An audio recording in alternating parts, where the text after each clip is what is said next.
محرم بھی ایک داستان ہے، یہ داستان نہیں ہے، یہ سبق ہے، یہ داستان نہیں ہے، یہ سبق ہے، یہ پیغام ہے، یہ قربانی کی لازوال مثال ہے۔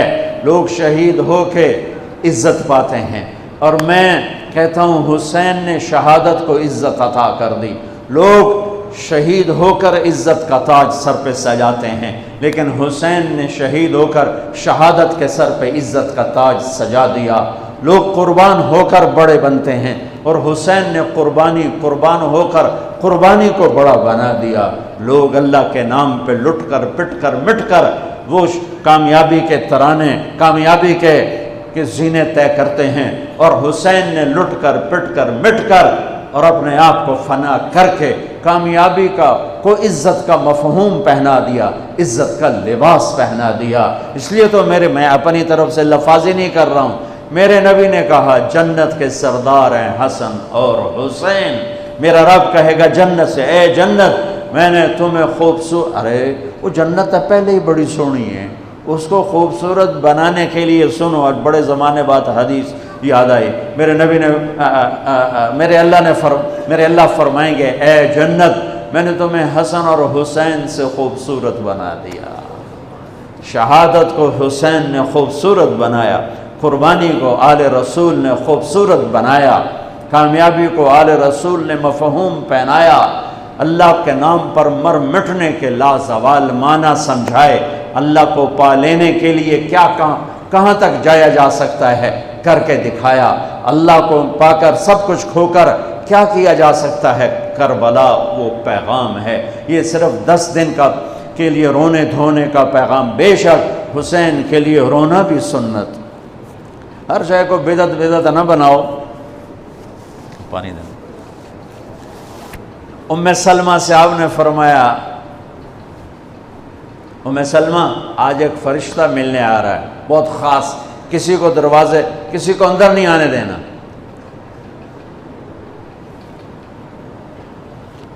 ام سلمہ پیرے پہ کھڑی ہو گئی، تھوڑی دیر میں حسین آ گئے، چھوٹے بچے معصوم ابھی، اندر جانے لگے، انہوں نے روک دیا، وہ رونے لگے، وہ روئے تو انہوں نے چھوڑ دیا۔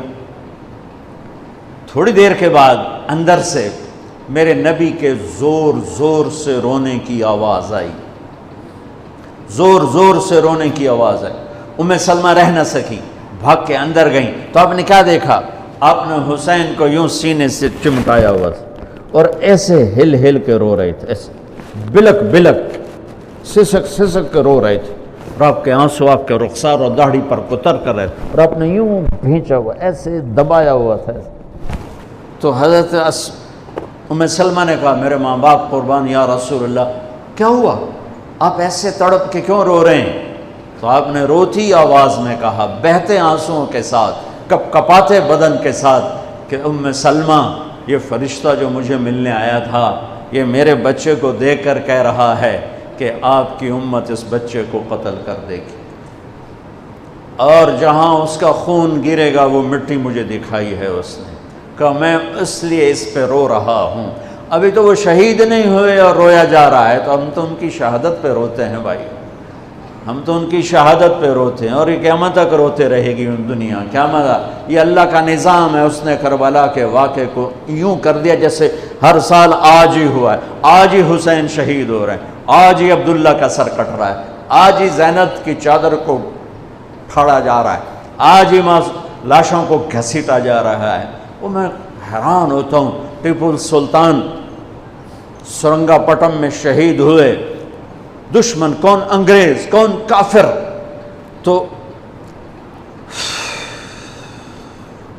تو برطانوی لشکر نے ان کو توپوں کی سلامی دے کر دفن کیا، اور عزت و احترام کے ساتھ دفن کیا، اور میرے نبی کے نواسے کی لاش کو ان کم بختوں نے کفن بھی نہ پہنانے دیا، جنازہ بھی نہ پڑھنے دیا، دفن بھی نہیں کرنے دیا۔ اگلے دن بنو اسد کے بارے میں پتہ چلا عمر بن سعد کو، تو راتوں کہ وہ ان کو دفنانے والے ہیں، تو راتوں رات ان کو بغیر جنازوں کے مٹی میں دبا دیا اور اوپر پانی چھوڑ دیا کہ کوئی پتہ ہی نہ چلے حسین کی لاش۔ بنو اسد کا بوڑھا آیا، اگلے جب پانی خشک ہو گیا وہ آیا اور اس نے مٹی اٹھا اٹھا کے سونگنا شروع کی. سبحان اللہ،